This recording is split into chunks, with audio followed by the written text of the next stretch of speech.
In the last 24 hours, a day of remembrance in the United Kingdom. It marked the 5th anniversary of the COVID-19 pandemic.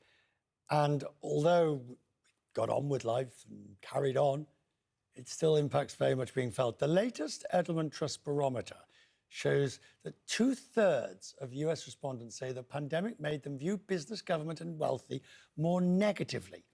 Most young adults say it's given them more financial anxiety. And a quarter say the pandemic made them decide not to have kids. The true long-term effects are still taking shape, and history can offer some lessons on the transformative power. Now, do forgive us, we're going to go back a long way, but I think the principle holds. 700 years ago, the bubonic plague brought Europe to its knees, and the resulting labour shortage gave workers the upper hand. The minimum wages, better conditions, attempts to crack down on wages led to a revolt. And the rest, of course, as they say, is history. Richard Edelman is the CEO of Edelman. Delighted, we're both here in London. Delighted to trust you put together the Trust Barometer. This pandemic, these findings are fascinating. What do you find the most interesting? First of all, Gen Z is still in the midst of the pandemic. When you think about 70% say they were deeply affected by it, 60% say that they still have financial anxiety. They also feel isolated. So that really shocked me, that they're the only generation that hasn't snapped out of it. The second is that, in fact, trust in business has diminished.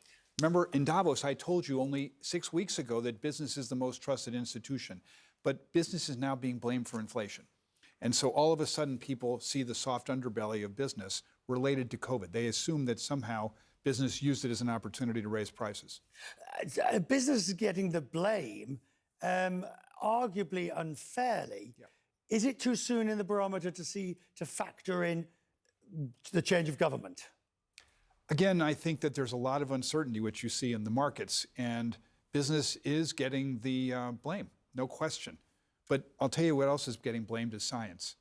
The diminished belief in science is a significant, long-lasting effect, and it affects not only science related to drugs, but also to AI and any other innovation. Why is this? Because they got some things wrong, but they got a lot right during the pandemic. It's because advice changed and people dislike uncertainty. But as David Nabarro of the WHO said today, science is a learning profession, and this was a new disease, and we didn't know what we didn't know. Everyone's forgotten John Maynard Keynes, Lord Keynes' line, "When the facts change, I change my mind. Why, sir, what do you do?" When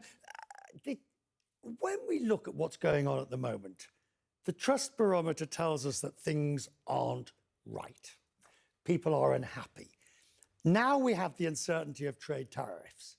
What are your clients telling you about how they're doing business? Our clients are trying to navigate. They're trying to navigate geopolitics. They're trying to navigate the change in DE&I, sustainability.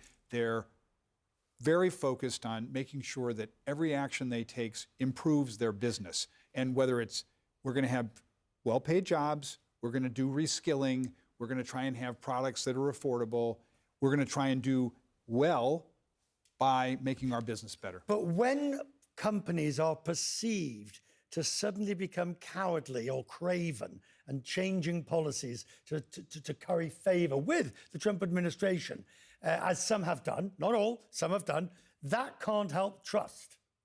I think companies are carrying on mostly. They're not talking about it. I think that they are staying with the efforts in diversity. They're staying to meet their sustainability goals. They're just doing the work because it's smart for business, because their consumers are diverse, and because their employees are diverse. But you look at the law firm, Covington Burling, which of course, is being penalized because some of their lawyers were doing pro bono work for Jack Smith, who was perfectly entitled to. I mean, I don't expect you to come out and have a perfect answer, Richard. I'm looking for sort of a feeling of what's taking place out there. Again, I think business is adjusting to a new administration. Yeah. It's adjusting to the reality that the world is becoming more conservative, that it's becoming more nationalistic.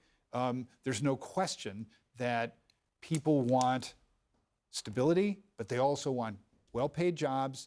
They want inflation to come down. They want a chance to be optimistic again. Remember in Davos, I told you, not a single democracy had over 30% belief that the next generation would be better off than the present. How do you sleep easy at night after doing the trust barometer? I give good advice to clients.